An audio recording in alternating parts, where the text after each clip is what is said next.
Hi guys, welcome back to our video again. So today we want to go through on how we can fix this, the burnt LCD, as you can see here, and also our light is here. So there's this multicolor LED light.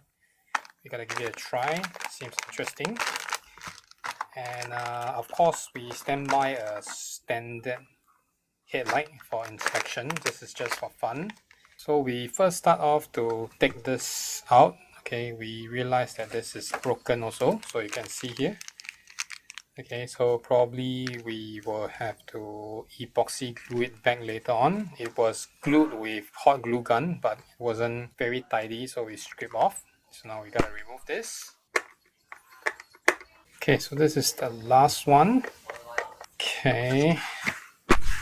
We also bought a polarized film here, so we will try out which orientation should it go on later on before we peel off the whole thing. What we need to do now is to peel off probably like half in order for this to be tested.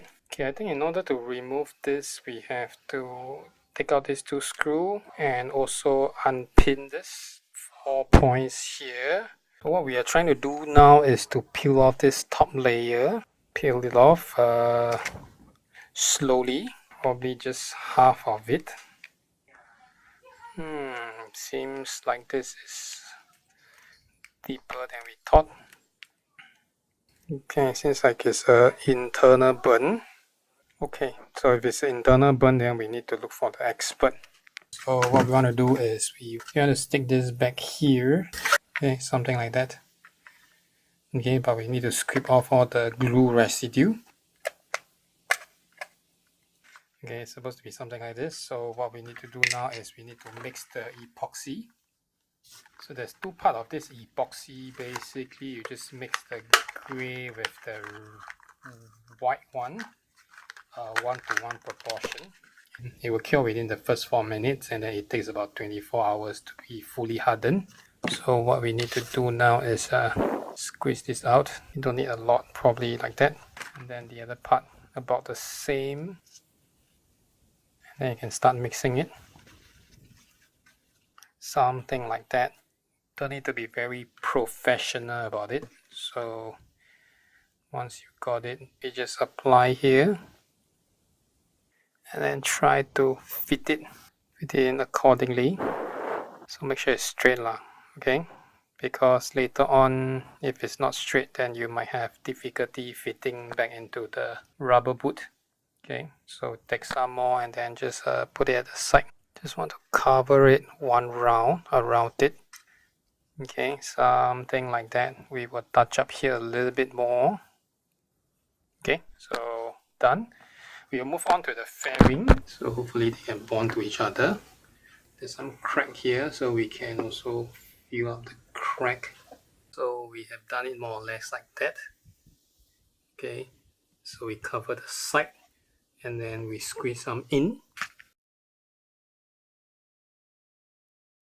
Okay, so now we are back where the bike is. So we will try to connect everything back and see all the lighting works. Okay, quite interesting because this thing doesn't look like it has a pin that it can fit in, but we will just try to slot it in.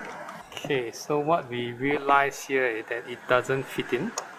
So mission failed with the color LED, but no harm plugging in and see how it works later on. Okay, it's something like Christmas light. Quite funny. It comes with a controller.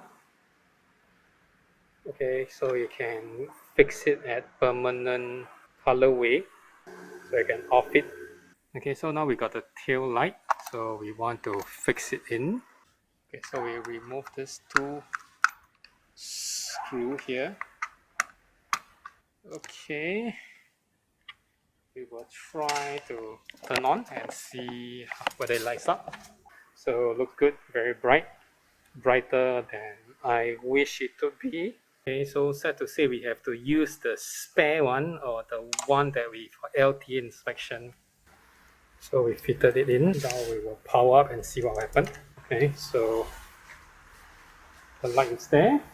Good.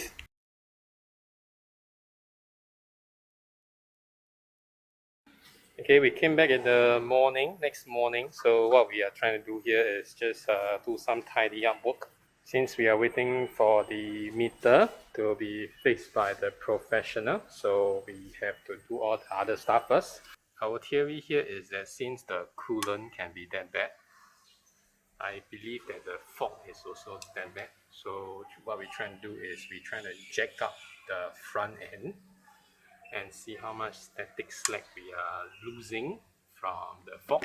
What you want to take note is here, how much it will rise, and mark it as the starting point.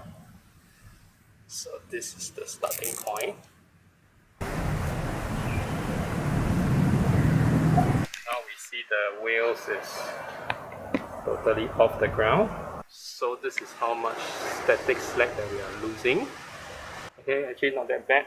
So we just keep the cable tie here and see how much it actually sinks down. By hook or by crook, we will also change the fork oil. And as you can see, the preload is already maxed out. Now we got to put all the bits and pieces in. So today we will wish to put this downside skid and also the windshield before we bring it down to wash, and then we will cover back up the remaining fairings.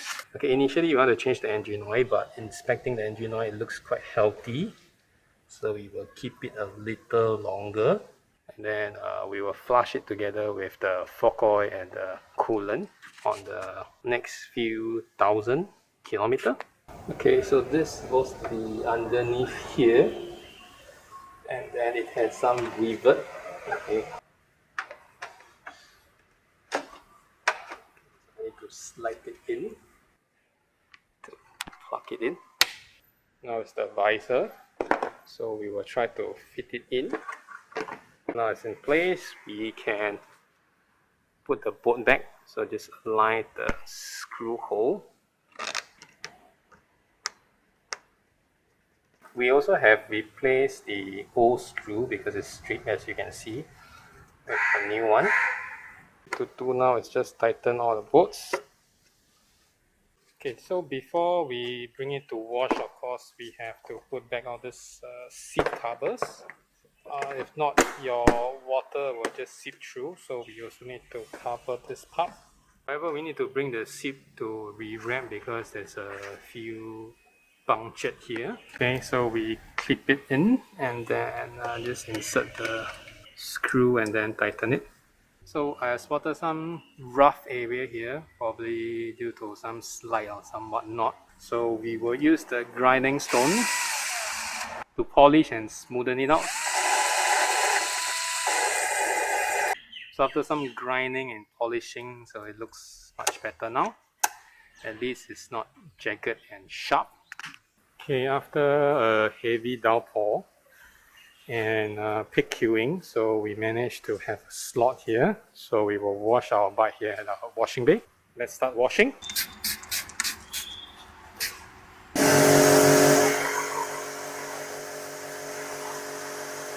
Okay, so we got the fairing out. So basically there's 3 pieces, 1, 2, 3.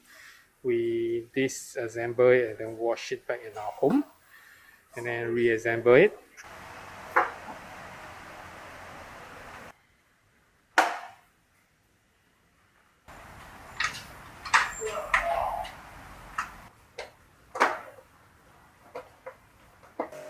Okay, now we install the slider.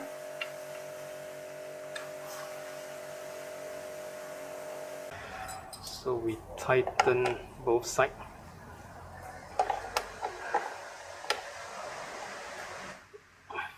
We gotten back our heater, so now we're gonna install it. It looks good, so now we gotta connect it and then test it out. Connect it.